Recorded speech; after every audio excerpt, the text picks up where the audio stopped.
আজি আপোনালোকৰ মাজলৈ লৈ আহিছো মসুৰ দাইলৰ ৰেচিপি ইয়াৰ কাৰণে মসুৰ দাইল এবাটি লৈ লৈছো এনেকৈ ধুই পৰিষ্কাৰ কৰি লৈছো আজি মসুৰ দাইল বনাম ইয়া লৈ লৈছো জাহাজী কল হয় মসুৰ দাইল আৰু জাহাজী কলৰ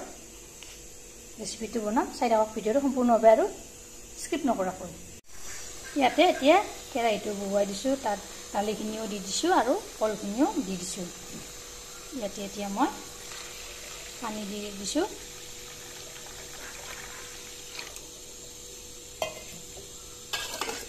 এইখিনি মই এতিয়া সিজিবলৈ দিম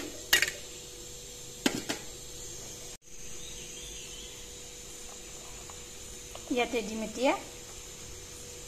হালধি গুড়ি 1 চামুচ এইখিনি সিজিব দিম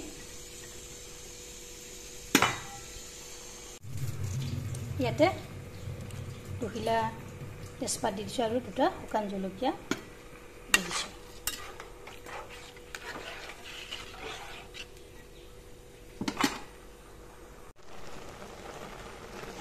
ইয়া চাকচো কি ধুনীয়াকৈ দালিখিনি আৰু কলখিনি সিজি গৈছে এনেদৰে হেতাখনেৰে মই এনেদৰে লাৰি দিলো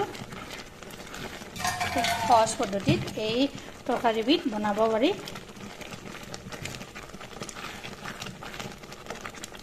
বুজিছেনে দালিখিনিও ধুনীয়াকৈ গলি গৈছে ইয়াত এতিয়া মই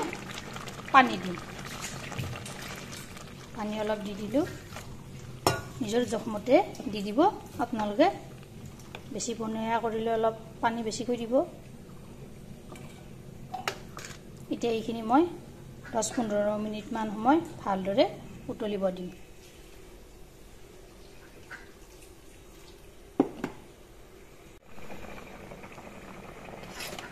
ইয়াত দাইলখিনি মোৰ ধুনীয়াকৈ উতলিব ধৰিছে ইয়াতে এতিয়া মই দিম জলকীয়া গুড়ি দিছোঁ 1 চামুচ ধনিয়াৰ গুড়ি দিছোঁ 1 চামুচ আৰু দিছোঁ জিৰাৰ গুড়ি 1 চামুচ এইখিনি এনেদৰে তলপৰ কৰি লৰাই দিম ইয়াতে এতিয়া মই ইয়াৰ আচল ইনগ্ৰেডিয়েন্টছটো দিলাম এয়া আছে মান ধনিয়াৰ পাত এনেদৰে দাইলত দিলে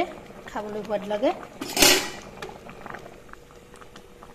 এইখিনি উতলিব দিম প্ৰায় 1 মিনিট মান সময়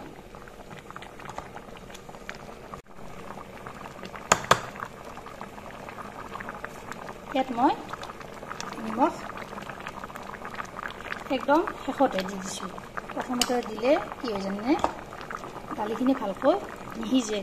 গতিকে হোৱাৰ আগে আগে নিমখটো দিব লাগে দি উতলাব লাগে আৰু কেইমিনিটমান সময় এনেদৰে দেখিছেনে গ্ৰেভিটো কি বঢ়িয়া আছে নহ'লে মাংস হেৰিৰ লগতো খাব পাৰে ভাতৰ লগতো খাব পাৰে নতুবা ৰুটিৰ লগত খাব পাৰে খুব সহজ পদ্ধতি এই তৰকাৰীবিধ বনাব পাৰি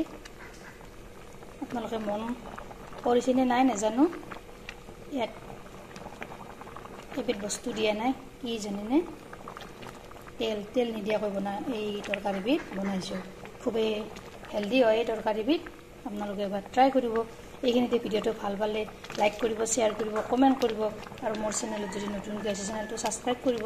লগতে ফেচবুক পেজতো ফ'ল' কৰিব ধন্যবাদ আকৌ এটা নতুন ৰেচিপিৰ সৈতে আপোনালোকৰ মাজলৈ আহিম আজিলৈ আহিছোঁ